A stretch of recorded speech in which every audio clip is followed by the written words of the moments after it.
But how do you measure response to items that have been fact-checked?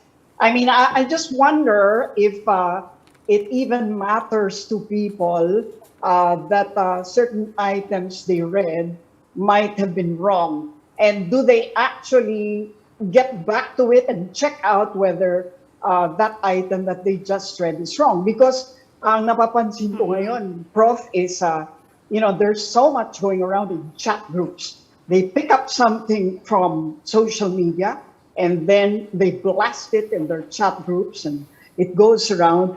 Even if it's wrong, and News 5 has been kind of like a victim of that, no?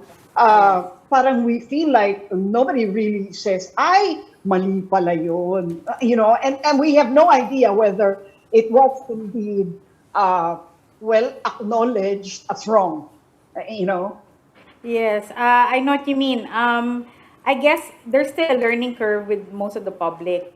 But the fact is that most of our organization members have followers, different from each other, different sectors, is something I think is positive. That means more people are, looking at their pages, checking verified or looking at verified information.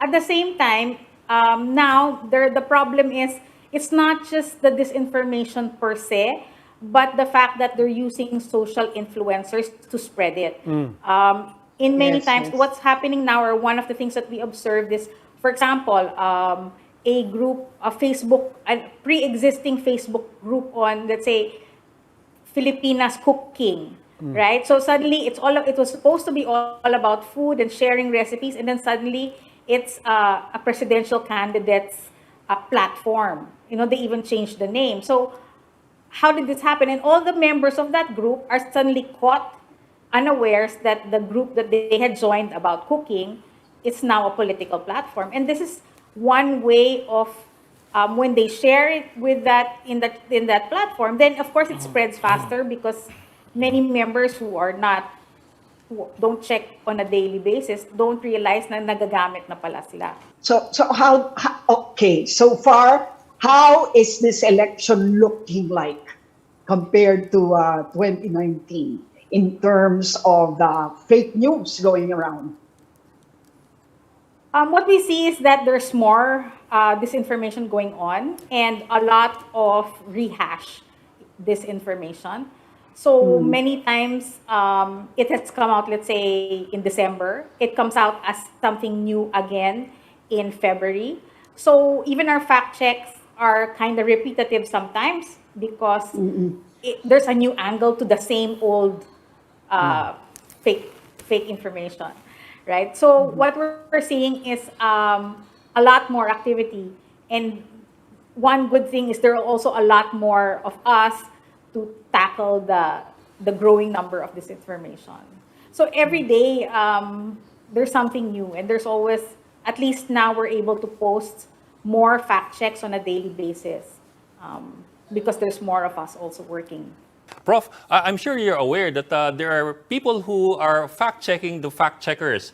There are people in groups who claim that the fact-checkers are themselves, without naming the fact-checkers, are themselves not particularly objective. They side with a particular candidate, and that they only focus on one or two specific candidates.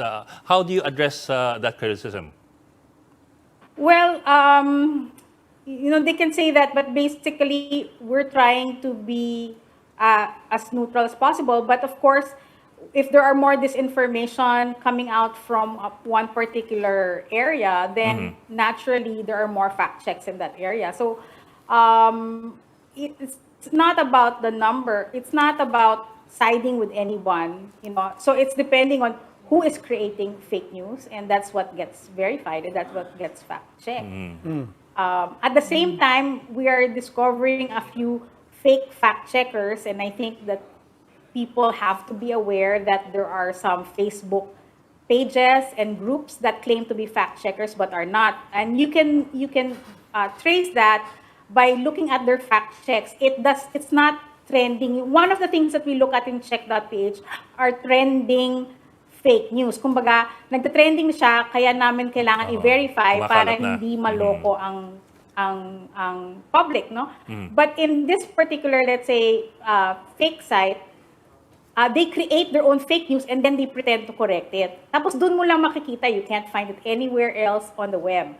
So you know that they're not real. But, you know, and mostly they're attacking a particular candidate or several candidates. You know, they have targets. So, yeah.